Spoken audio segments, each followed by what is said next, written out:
दौलतपुर गांव में रमेश अपनी 10 साल की बेटी चंदा के साथ रहा करता था। रमेश की पत्नी का कुछ सालों पहले देहांत हो चुका था और रमेश मेहनत मजदूरी करके अपना और अपनी बेटी का पेट पाल रहा था।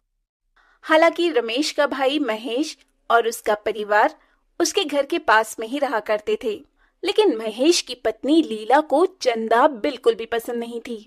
अरे चंदा, कहाँ थी? कब से तुझे ढूंढ रहा हूँ। वो पिताजी, मैं तो गाय के लिए चारा लेने गई थी, बस उसी में थोड़ा लेट हो गई। आप कब आए? बस अभी अभी आया हूँ। और तू इतना काम क्यों करती है? मैं आकर चारा ले आता। कोई बात नहीं पिताजी, आप भी तो काम पर से आकर थक जाते हैं ना, तो मैंने सोचा मैं ही कर लेती हूँ। और मुझे तो अब ये सब काम करने की आदत हो गई है। अरे रमेश, तेरी बेटी पढ़ने लिखने वाली नहीं है। कुछ दिनों बाद इसके हाथ पीले करवाने पड़ेंगे, वरना जैसे ये पूरे पूरे दिन घर से बाहर रहती है, उस हिसाब से ये घर में नहीं टिकने वाली। तुम भी क्या बच्ची के पीछे पड़ी रहती हो? अरे हमारी चंदा तो तुमसे भी ज्यादा काम करती है। सुबह शाम का घर का खाना बनाना, खेतों से चारा लाकर गाय को खिलाना, यह सब कर लेती है हमारी बिटिया। और तुम तो बस घर के कामों में ही थक जाती हो। ठीक है, तुम घर जाओ, फिर मैं तुम्हें बताती हूँ कि मैं क्या क्या कर सकती हूँ और क्या नहीं।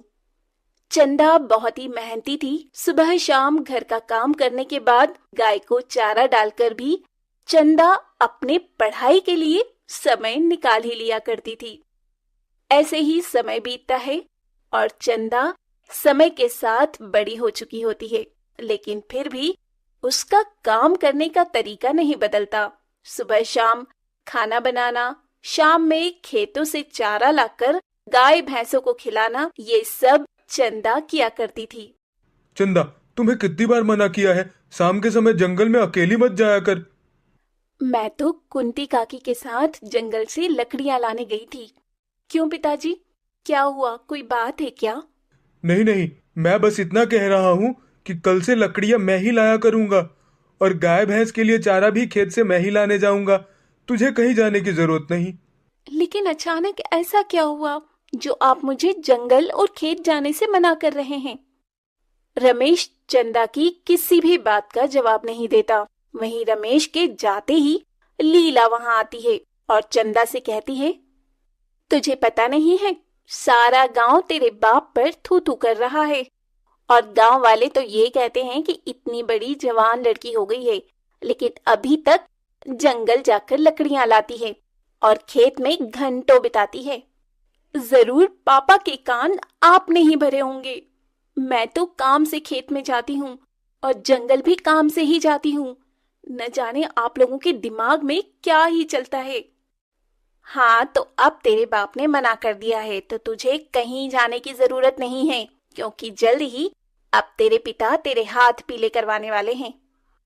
ये सुनकर चंदा को काफी बुरा लगता है कि कैसे गांव के लोग और उसकी चाची उसके पिता के कान भर रही हैं, लेकिन जल्द ही चंदा के लिए रिश्ता आता है।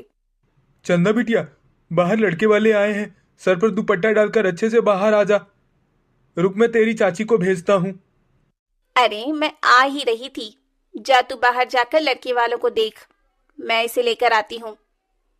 अरे सही से सर पर चुन्नी डाल और ज्यादा बोलने की जरूरत नहीं है। जितना पूछा जाए उतना ही जवाब देना। लड़के की माँ चंदा को देखकर उसके हाथ से चाय की ट्रे लेकर नीचे रख देती है और चंदा को बैठने के लिए कहती है। क्या नाम है और कितनी पढ़ी लिखी हो? जी चंदा नाम है और कॉलेज कर रही हूँ अभी तो। अच्छा, खाना पीना बनाना जानती हो और शादी के बाद घर तो संभाल लोगी ना? अरे घर तो हमारी चंदा खूब अच्छे से संभालना जानती है। शाम में जंगल जाकर लकड़ियां काट कर लाती है और खेतों से गाय भैंस के लिए चारा भी यही लाती है। इतनी बड़ी हो गई है, लेकिन काम करने में इससे तनिक भी शर्म नहीं। हर काम को बड़ी ही मेहनत से करती है। क्या? जंगल जाकर लकड़ियां काटना, खेत जाकर चारा लाना, इतनी बड़ी होकर ये सब करती है? अब क्या करे, बेचारी की माँ नहीं है तो उसे ही ये सब काम करना ही पड़ेगा ना। देखिए, हमें ऐसी लड़की चाहिए जो संस्कारी सुशील हो, लेकिन बिन माँ की बेटी है और पिता इसके घर पर ज्यादा समय रहते नहीं, खेतों में आना जाना है। खैर, हम सोच कर बताते हैं। इतना कहकर लड़के वाले वहां से चले जाते हैं। लड़के वालों के जाने के बाद लीला भी वहां से ये कहकर चली जाती है कि अरे रमेश, मैंने तुझे पहले ही कहा था कि लड़की जवान हो रही है, खेत जंगल मत जाने दिया कर, और बिन माँ की बेटी है तो लोग गलत समझते हैं। मैंने तुझे पहले ही मना किया था, खेतों में जाने की तुझे जरूरत नहीं। घर में रहकर घर का काम कर, कॉलेज जा, बस इतना ही। बाकी का काम मैं खुद ही कर लूंगा। अब अगले दिन लड़के वाले चंदा से शादी के लिए इनकार कर देते हैं। रमेश को इस बात से बहुत दुख होता है, लेकिन वो अपनी बेटी के लिए अब दूसरा रिश्ता तलाशता है और करीब 10-15 दिन बाद चंदा के लिए एक और रिश्ता आता है। देखिए जी, मैं लड़के की बड़ी बहन हूँ। मैंने ही अपने भाई को पाल पोस कर बड़ा किया है। माँ तो हमें बचपन में ही छोड़कर चली गई थी। उसके बाद मैंने ही घर की अपने भाई की जिम्मेदारी उठाई है। मेरा भाई तो बहुत समझदार और मेहनती है। जी, मेरी भी पत्नी का देहांत चंदा के 5 साल की उम्र में ही हो गया था। ठीक है, वैसे लड़की पढ़ी लिखी कितनी है और घर परिवार तो अच्छे से संभाल लेगी ना? अभी कोई दिक्कत परेशानी है तो बोल सकती है। पढ़ी लिखी तो है, लेकिन कुछ ज्यादा ही पढ़ा दिया है मेरे देवर जी ने अपनी लाडली बेटी को। मैंने तो पहले ही मना किया था, पढ़ी लिखी लड़कियां ज्यादा समय अपने ससुराल को नहीं संभाल पाती। ये तो आप सही कह रही हैं जी। वैसे कितनी पढ़ी लिखी है लड़की? कॉलेज में है और आगे भी पढ़ने की सोच रही है, लेकिन मैंने कहा अब इसके हाथ पीले कर देने चाहिए। ज्यादा और पढ़ लिख लिया तो लड़का भी नहीं मिलेगा। देखो, हमें लड़की तो पसंद है, लेकिन हम चाहते हैं कि लड़की ज्यादा पढ़ी लिखी नहीं हो। कल को मेरे भाई को छोड़कर चली गई तो हम रिश्तेदार समाज को क्या मुंह दिखाएंगे? अरे नहीं नहीं, मेरी बेटी ऐसी बिल्कुल भी नहीं है। जितनी संस्कारी है उतनी ही समझदार भी है। पढ़ाई लिखाई तो मैंने इसलिए करवाया कि कल को कोई दिक्कत ना हो। अब ये रिश्ता भी लीला की वजह से टूट जाता है। लीला और महेश दोनों ही खुश होते हैं कि उसने अपने भाई की बेटी का रिश्ता तोड़वा दिया। ऐसे ही ये सिलसिला चलता रहता है और चंदा के चाचा चाची की वजह से उसकी शादी टूटती रहती है। देखा, मैंने कहा था ना, मैं चंदा के इस रिश्ते को भी तोड़वा दूंगी। मैं भी तो यही चाहता था, रमेश की बेटी का रिश्ता टूट जाए। और तुमने लड़के वालों के सामने जो भी बोला सही बोला। रमेश बार बार अपनी बेटी के लिए रिश्ता ला रहा था और किसी न किसी कारण लीला उस रिश्ते को तोड़वा दिया करती। रमेश अब काफी परेशान हो जाता है। ये देख चंदा अपने पिता से कहती है, पिताजी, आप इतने परेशान क्यों होते हैं? चलिए, चलकर खाना खा लीजिए। जो मेरी किस्मत में लिखा होगा वो खुद चलकर आ जाएगा। हाँ बेटी, हाँ बेटी तो सही कह रही है। जो किस्मत में लिखा होगा वही होगा। अब तो सब महादेव पर छोड़ दिया है। ऐसे ही समय बीतता है और एक रोज रमेश के घर गांव के पंडित जी आते हैं। अरे हो रमेश, कैसा है? घर पे सब कुशल मंगल तो है ना? हाँ पंडित जी, सब अच्छे हैं। बताइए कैसे आना हुआ आपका? मैं तो जरूरी काम से आया हूँ। जिस गांव में पूजा करवाता हूँ वहां के सेठ धनी राम ने अपने बेटे की शादी आपकी बेटी चंदा से तय करवाने की बात करी है। दरअसल उन्होंने आपकी बेटी को कॉलेज जाते हुए देखा था।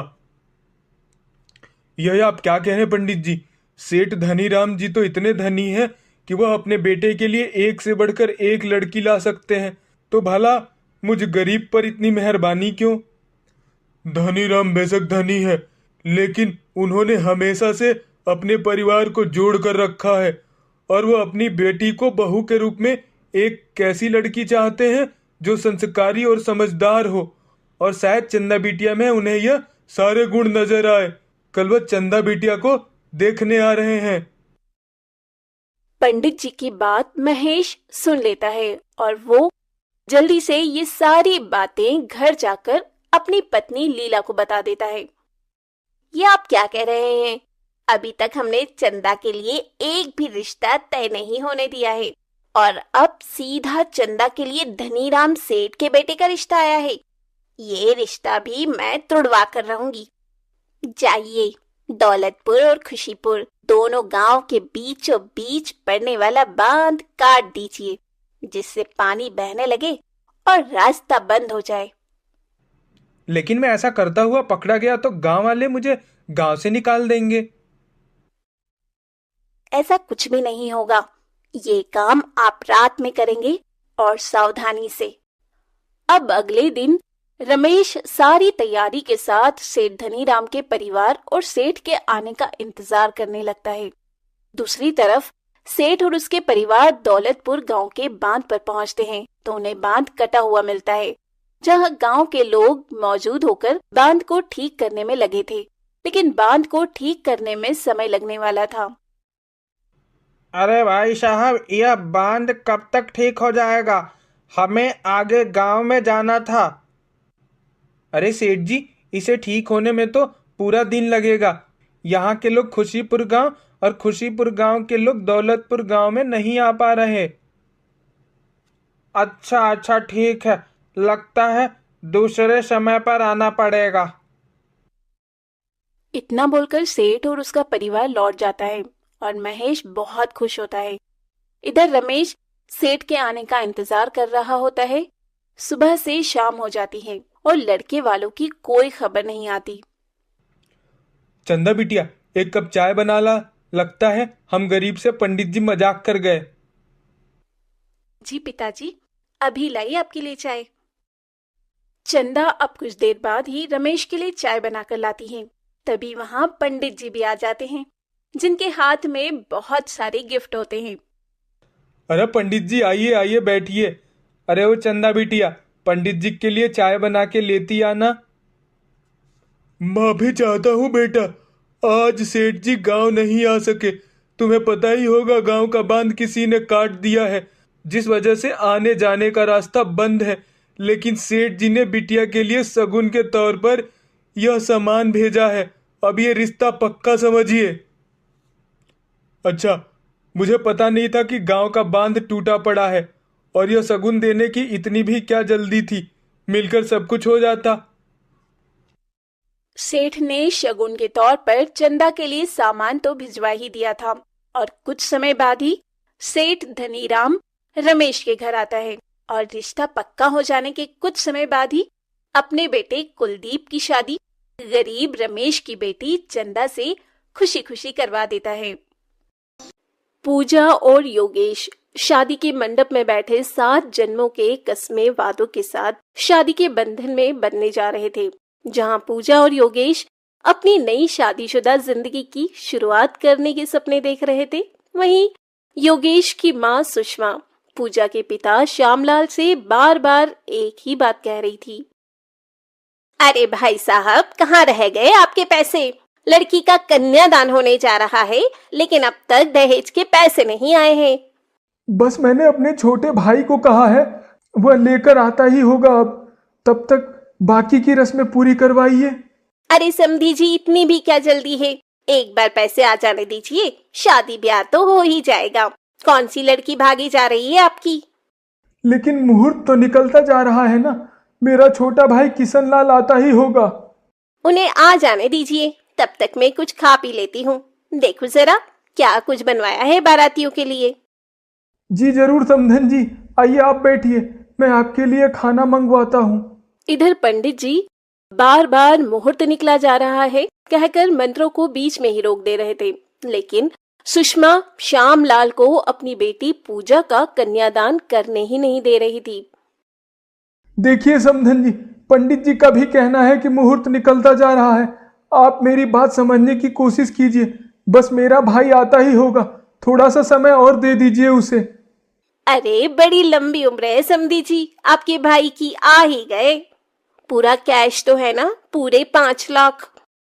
जी जी, पूरा बंदोबस्त कर दिया था मैंने। मेरी बेटी की शादी में कोई कमी नहीं रहे। इसलिए मैं अपने घर तक को गिरवी रख दिया है। अब बेटी पैदा की है तो इतना फर्ज तो बनता है ना आपका कि आप अपने आप को गिरवी रखें या अपने घर को।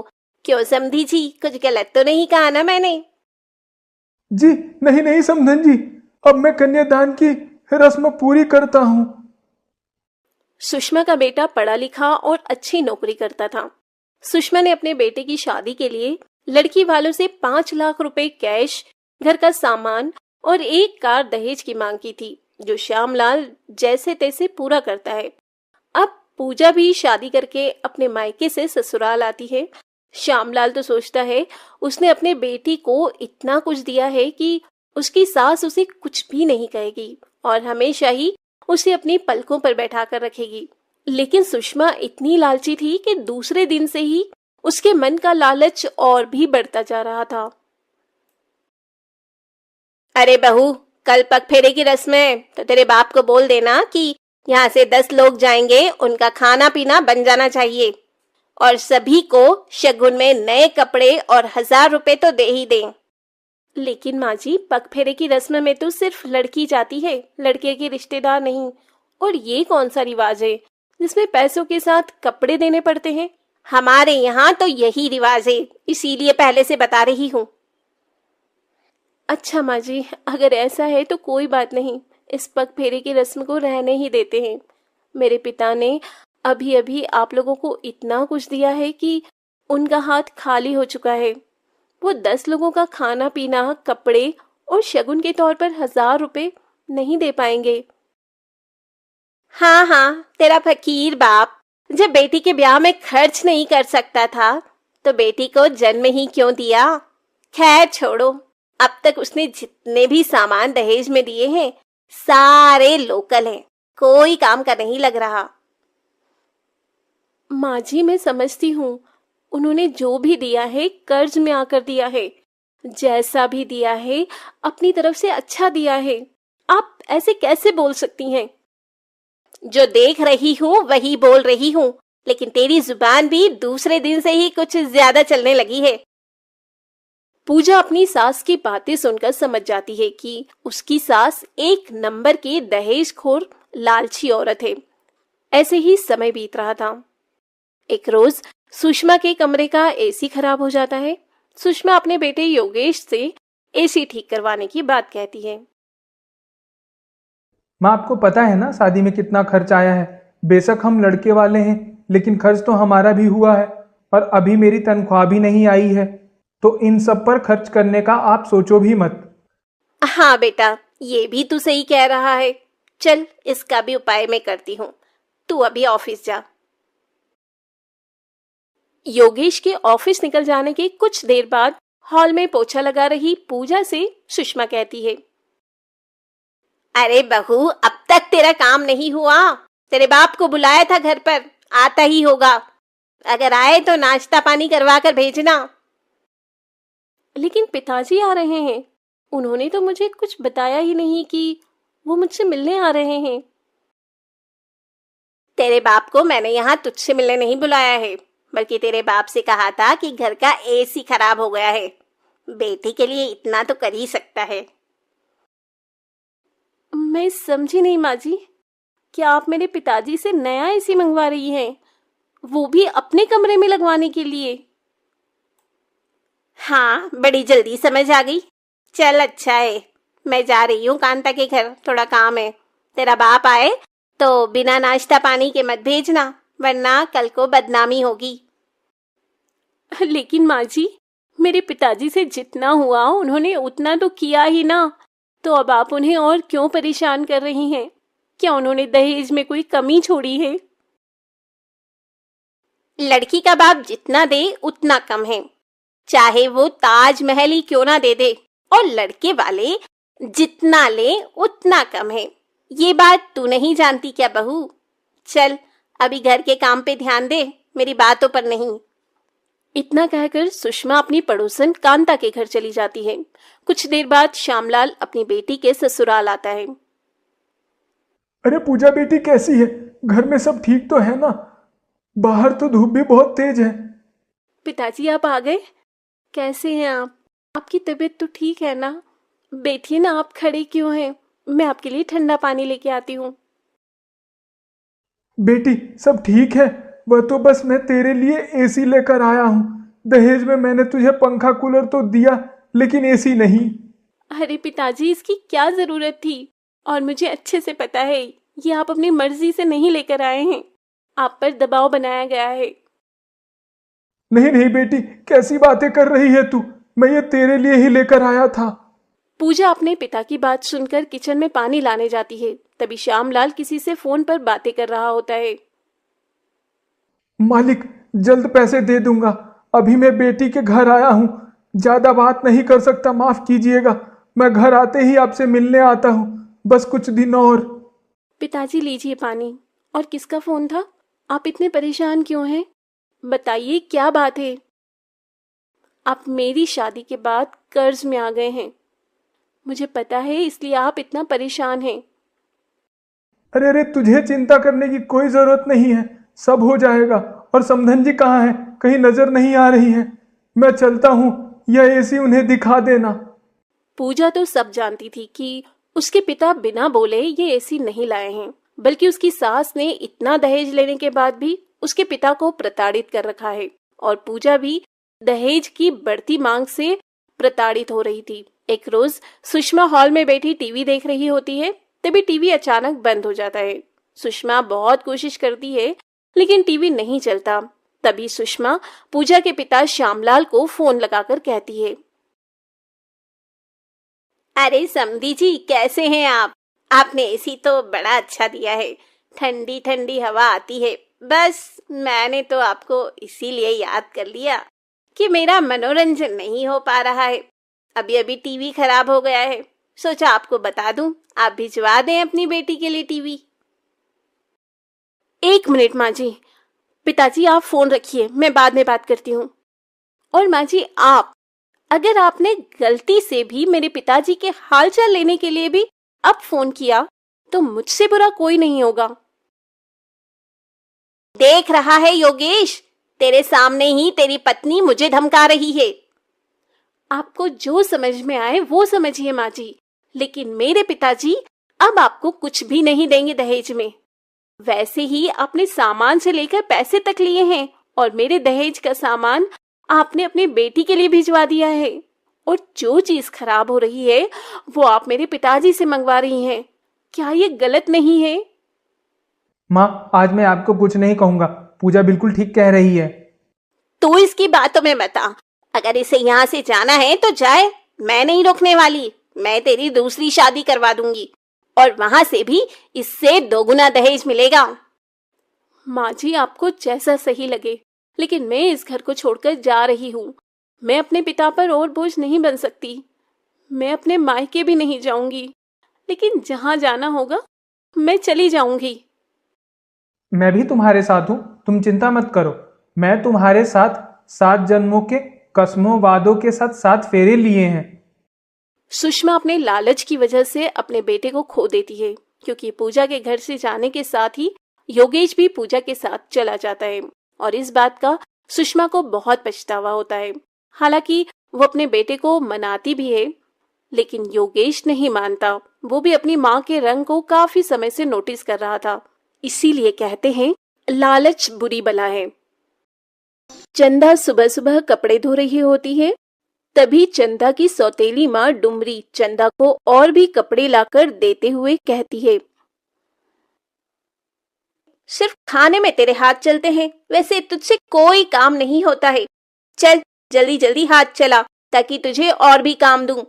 बस मुफ्त की रोटी तोड़ने आती है। तुम चंदा को इतना काम क्यों देती हो? राखी से भी घर का काम करवाया करो। क्यों ना करवाऊं? इस बिन माँ की बेटी से